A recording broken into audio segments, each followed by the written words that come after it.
제가 오늘 혼자 등산을 하면서 얼마나 많이 기도를 했는지 혼자 등산을 하면 참 좋은 게 하나 있더군요. 기도를 많이 한다는 거. 기도 아니면 할 게 없어. 기도 안 하고 그 3시간 동안 뭐 제가 어떤 헛된 생각을 하면서 거기를 갔다 오겠습니까? 그냥 계속 기도하면서 마음을 이렇게 명상하고 그렇게 다녀왔어요. 근데 혼자 가니까 또 안 좋은 게 있더군요. 뭐가 안 좋냐? 힘이 듭니다. 힘이 들어요. 그러니까 옆에 누군가가 같이 가준다는 것은 그 다른 의미는 없는 것 같아요. 그 사람이 내 인생을 어떻게 뭐 도와주고 나에게 어떤 이익을 주고 이런 게 아니라 내가 가는 그 힘든 것 있죠.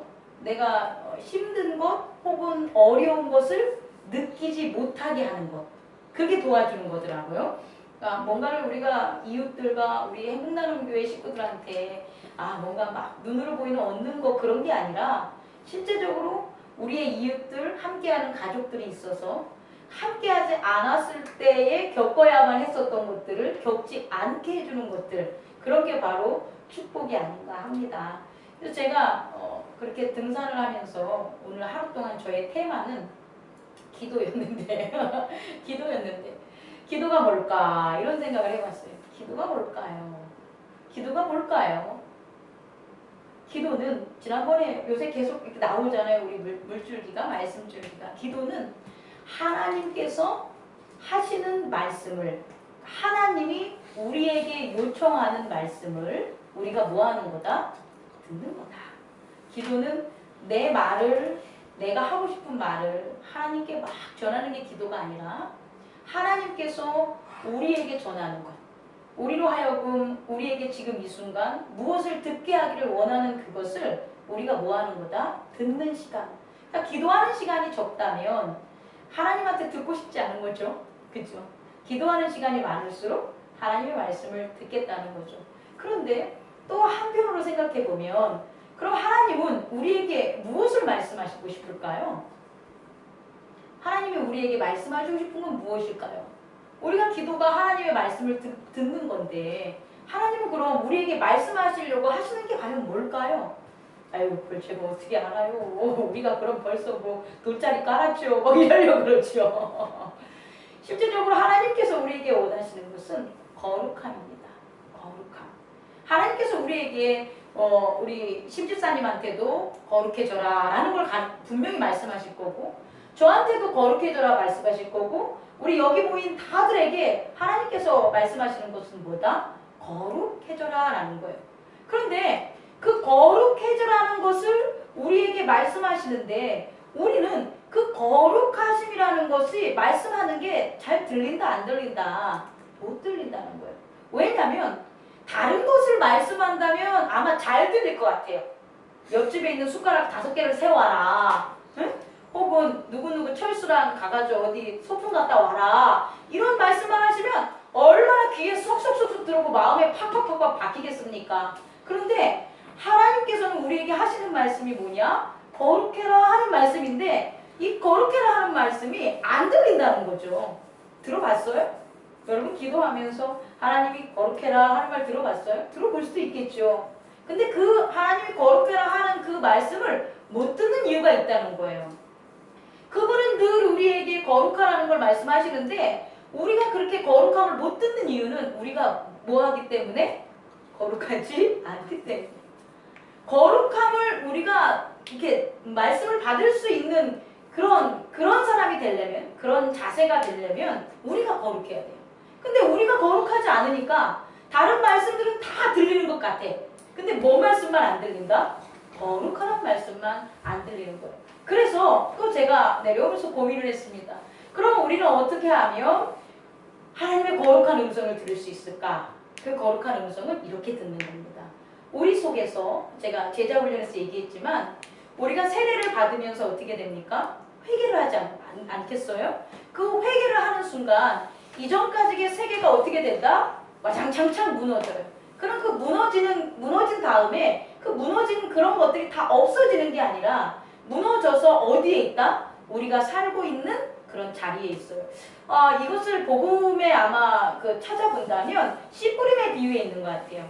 씨 뿌림의 비유를 보면 하나님의 말씀이 뿌려지는데 그 말씀이 어디에 들어가냐? 길가에 뿌려지고 돌짝밭에 뿌려지고 가시밭에 뿌려진다고 했잖아요. 가시밭에 길가치냐 아니면 가시덤불이냐 아니면 돌이냐는 그것 자체가 뭐냐? 완로 회개를 통해서 어떻게 한 거예요? 뿌려진 거예요. 우리가 여태까지 가지고 있었던 완고한 우리의 이성 혹은 생각, 우리 나름대로의 법칙, 율법 그런 것들이 깨진 게 그렇게 우리의 삶 속에 이렇게 있다는 거죠.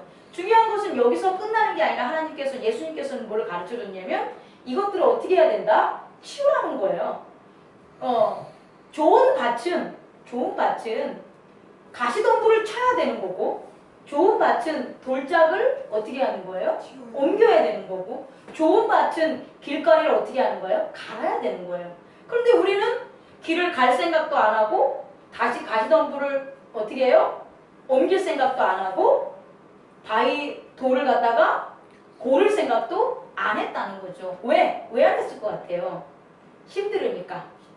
귀찮으니까. 힘들으니까. 사실 방법이 틀렸죠. 우리 보고 직접 길을 갖다 밭으로 만들라는 소리도 아니고 그러니까 네가 잘못된 그걸 갖다가 길을 확 엎어버리라는 소리도 아니고 네가 잘못돼서 생각했던 그 파편들, 그 돌덩이를 너 혼자 어떻게 알아? 막 치우라는 소리도 아니에요. 이건 이 세상에서는 그렇게 해야 되지만 하나님의 세상에서는 돌덩이가 휙 사라져요. 가시덤불이 그 성행했던 가시덤불이 확 꼬꾸라져요. 그리고 단단하게 사람들이 많이 다니던 그 길이 갑자기 밭으로 확 바뀌어요. 그게 하나님 나라예요. 무엇이 거기에 뿌려지면 말씀이라는 거예요. 바로 말씀이라는 거예요. 이게 참 신기하다는 거죠. 다시 말해 우리가 거룩해질 수 있는 길은 뭐밖에 없다? 말씀인데 그 말씀은 하나님께로 가는 게 아니라 실제적으로 우리가 살고 있는 이 땅에서 하나님의 음성을 들을 수 있는 듣게 하려고 하나님의 음성을 듣지 못하게 하는 것들을 뭐 하는 거다? 물리치는 거예요. 그 물리치는 게 바로 뭐다? 말씀이라는 거예요. 그러니 오늘 이렇게 우리가 수요 예배에 말씀을 나누는 게 얼마나 감사합니까? 축복 아니겠습니까? 여러분들은 하나님에게 가장 큰 선물을 받은 사람들입니다.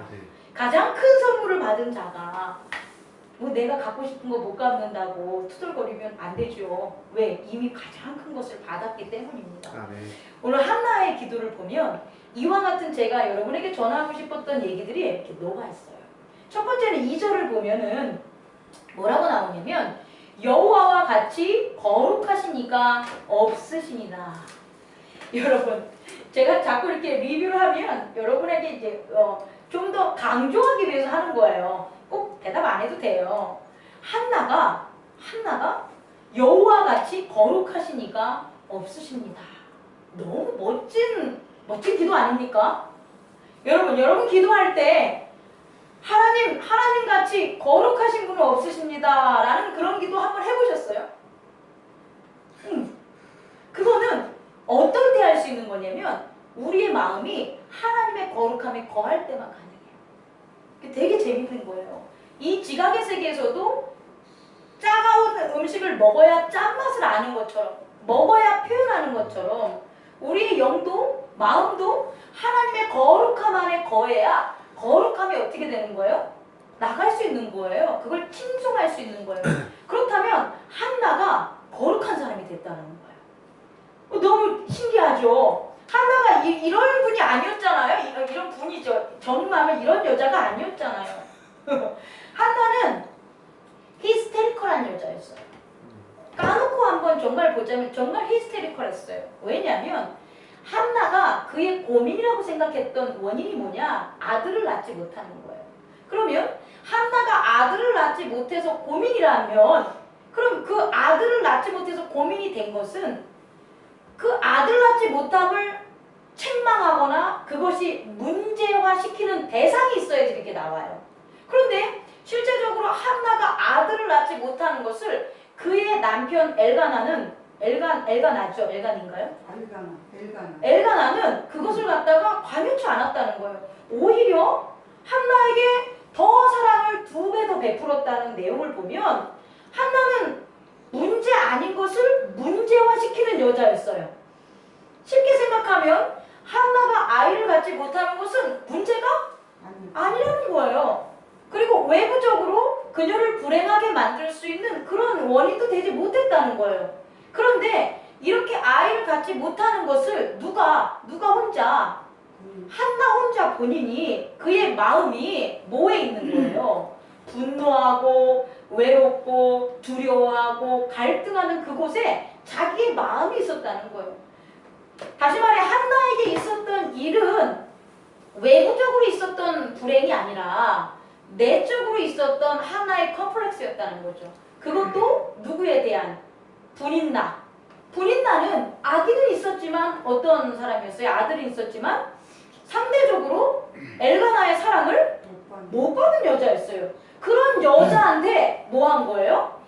컴플렉스를 느끼고 질투심을 느꼈던 거예요. 그렇다면 한나의 불행은 어디서 온 거냐? 한나 자신에게서 온 거죠. 한나 자기의 마음에서 온 거예요. 그러니까 우리는요, 세상에서 일어나는 일 때문에 우리가 불행한 게 아니에요. 중요한 건 우리의 마음이 어디에 가 있냐? 불행을 만드는 그런 곳에 딱 앉아 있는 거예요.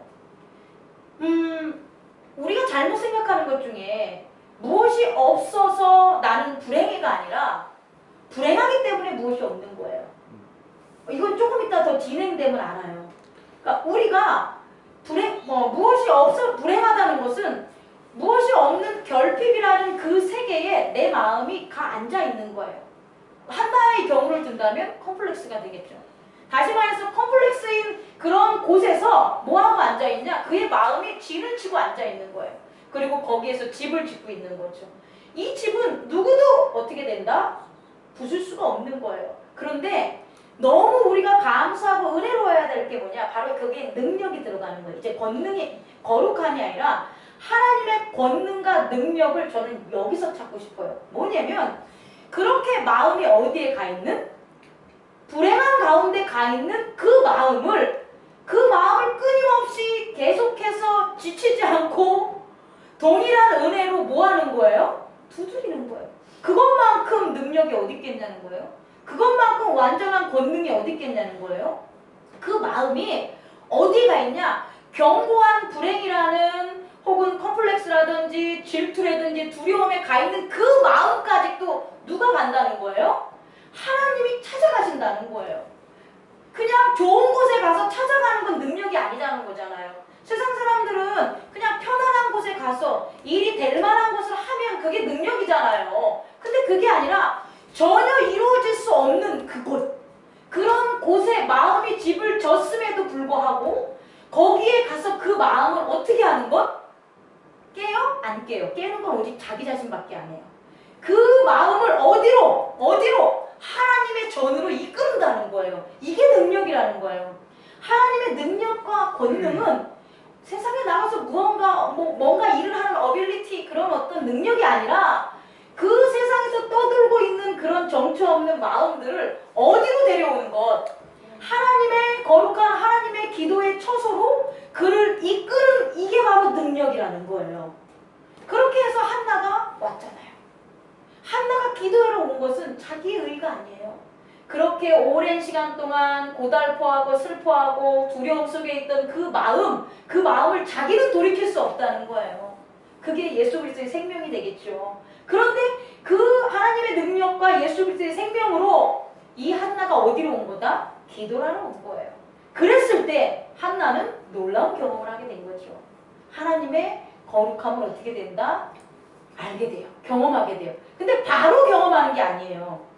어떻게 경험을 하게 되냐면 여기서 보면 이제 그 위로 다시 가면 1절에 내 마음이 여호와로 말미암아 즐거워하며 내 뿔이 여호와로 말미암아 높아지며 내 입이 내 원수들을 향하여 크게 열렸으니 이는 내가 다 같이 읽게 시작 이는 내가 주의 구원으로 말미암으로 기뻐하노라.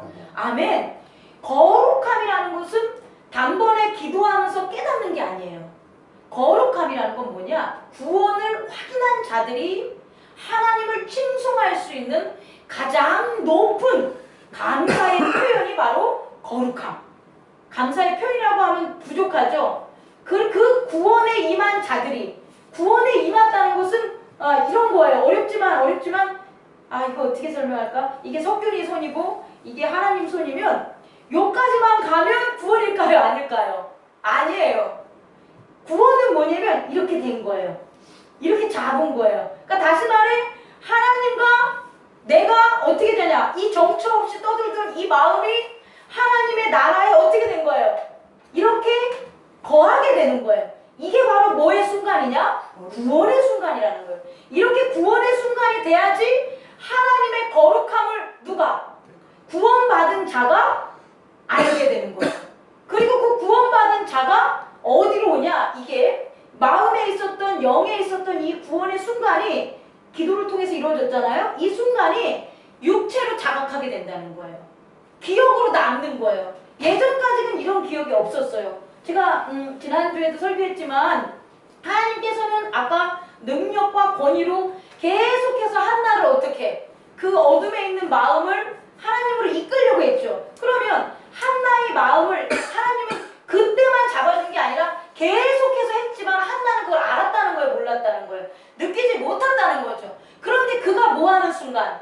기도하는 순간 하나님 앞에 기도하고 털어놓겠다고 각오와 결심을 하는 순간 하나님이 여기까지 이렇게 이 상태도 아니야. 이 상태도 아니라 이 상태까지 이런 상태에서 기도를 하는 순간 하나님과 어떻게 되는 거예요? 하나가 되는 것. 이게 바로 뭐다? 구원이라는 거예요. 그럼 이 구원은 하나님의 거룩함을 체험하는 거기 때문에 그것이 어떻게 되냐? 우리의 마음을 변화시키는 거죠. 그 마음은 두려움이 없어진다가 아니라 마음이 두려움에 거했던 마음이 어디로 가고 싶은 거예요, 이제? 하나님의 거룩함에 있고 싶다고 이제 느끼게 되는 거예요. 그동안은 한나가 마음이 정처 없이 거해도 하나님의 거룩한 나라를 거기에 경험할 수 있는 아무런 그 영적 경험, 기억이 없기 때문에 그 속에 가고 싶은 엄두를 못 냈지만 일단 하나님의 거룩함에 경험을 하는 구원을 임하면 다시 그 구원에서 영적인 건 이제 잊혀지고 지각의 세계로 돌아왔어도 그걸 잊을 수 있다 없다? 없다라는 거예요. 없다라는 거예요. 어제 뭔가 내가 봤는데 재화벌이라는 그 재화벌 누가 썼죠? 도스토옙스키가 썼죠. 도스토옙스키가 그렇게 도박꾼이었고 그렇게 돈을 막 쓰는 그런 사람이었대요. 그래서 그는 돈을 벌기 위해서 글을 썼대요.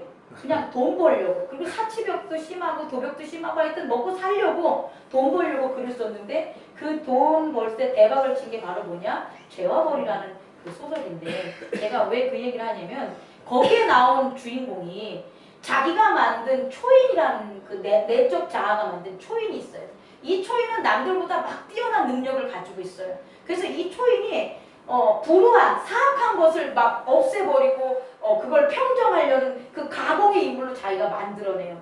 그래서 그 초인이 자기의 속에서만 있는 게 아니라 결국 겉으로 나와요. 그 주인공이 자기의 조그마한 방에서 나와서 살인을 실행하려고 다리를 걸어가는 그 순간 그 초인이 밖에 세상으로 나와서 어떻게 되냐? 사악한 할머니를, 돈 많은 할머니를 죽여요.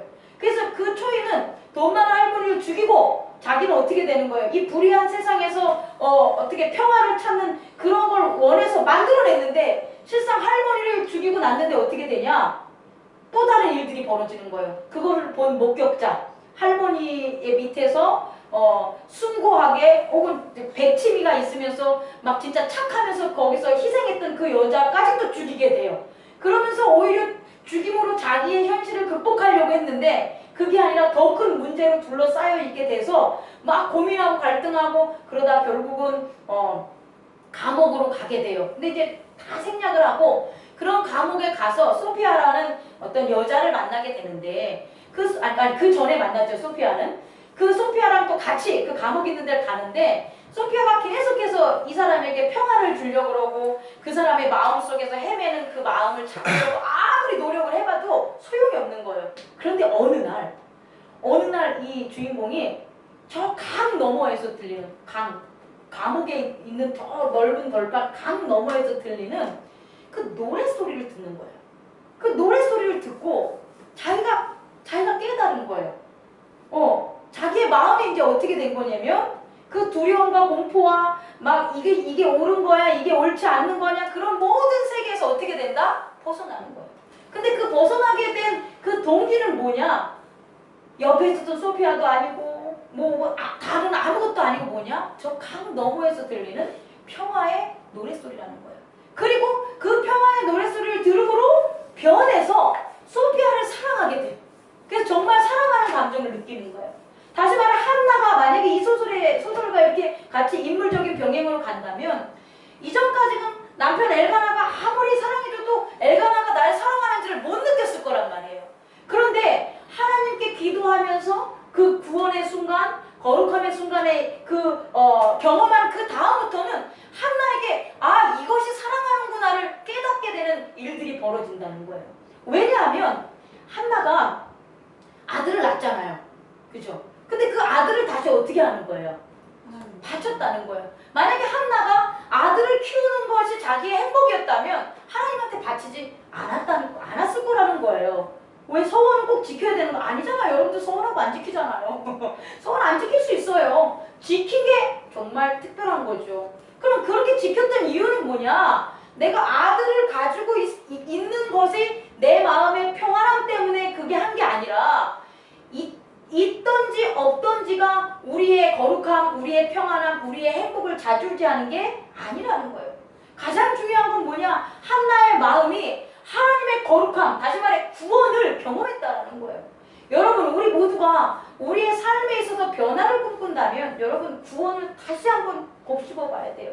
여러분의 구원이 한 번 받았다고 해서 없어지는 것, 한 번 받았다고 해서 영원하지 않는 것, 두 개 다 아니에요. 구원은 받았는데 없어지지도 않고 구원을 한 번 받았다고 해가지고 영원하지도 않는 거예요. 다시 말해 구원은 항상 우리가 감사하고 기뻐해야 되는 거예요. 근데 그 구원의 기쁨은 어디서 느낄 수 있냐? 거룩함에서만 찾을 수 있어요.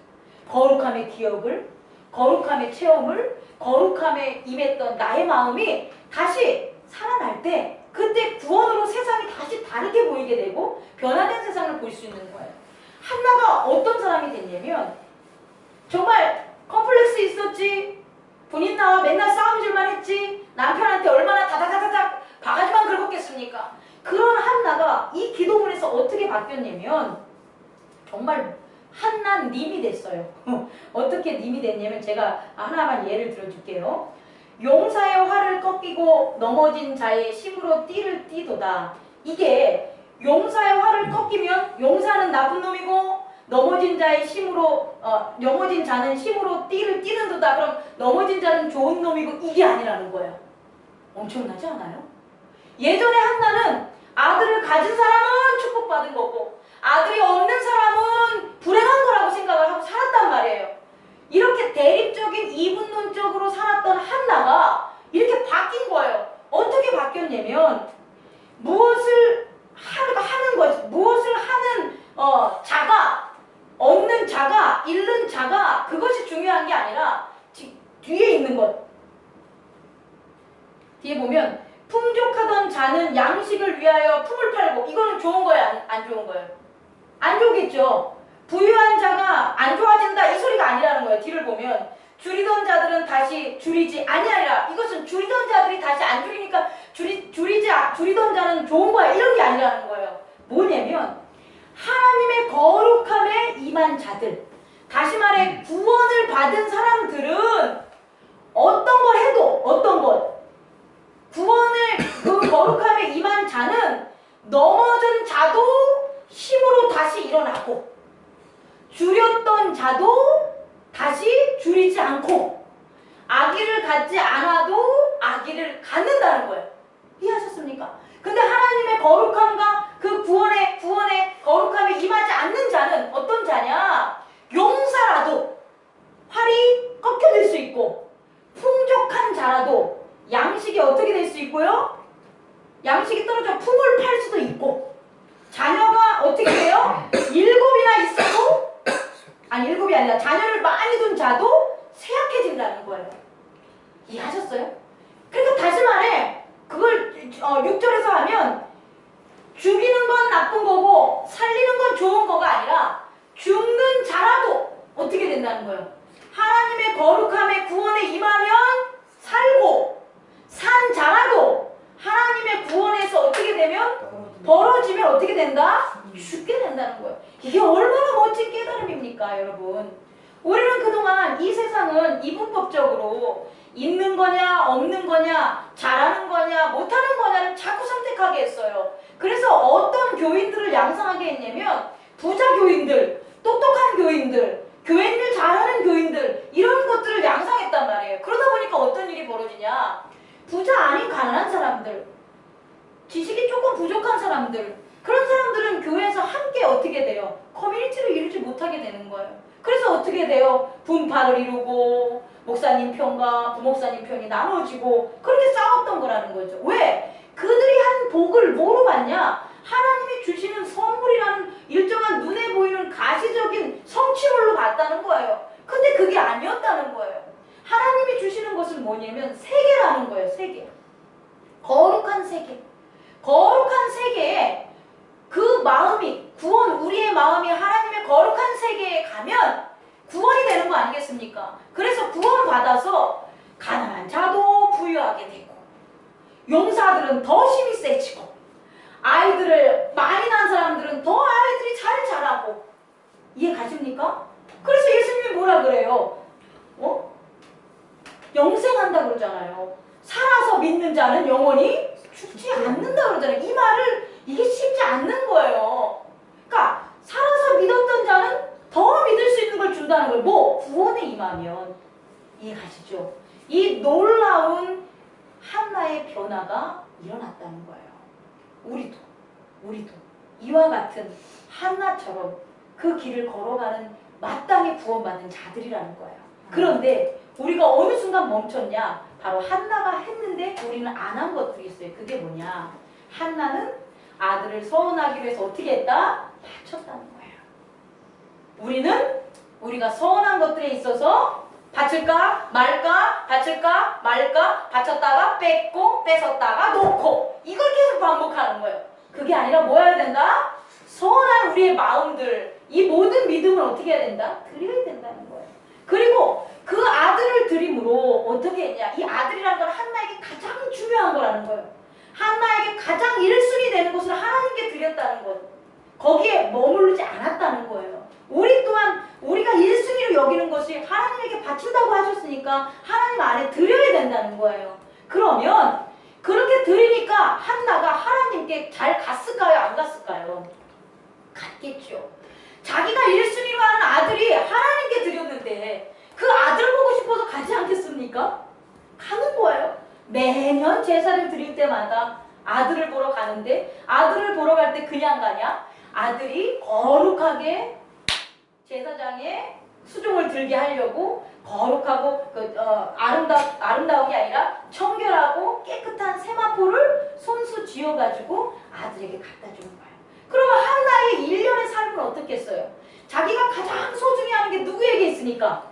하나님에게 있으니까 그 하나님에게 가는 게 얼마나 기쁘겠어요. 그리고 그 기쁜 것을 보러 가니까 얼마나 내가 준비하고 갔냐는 거예요. 근데 우리는 우리에게 가장 소중한 것을 하나님께 안 드린 거예요. 그러니 하나님에게 가서 그 소중한 것을 보고 그 소중한 것을 더 발전시키고 소중한 것을 위해서 기도하고 살아야 하는데 그걸 내 주머니에다가 혹은 내 집에다가 내 인생에다가 묻어두니 하나님에게 나아갈 때 제가 뭐 어떻게 더 나가라고요. 그래서 불평하고 불면하는 겁니다. 여러분 오늘 사무엘상 2장 한나의 기도는 우리들의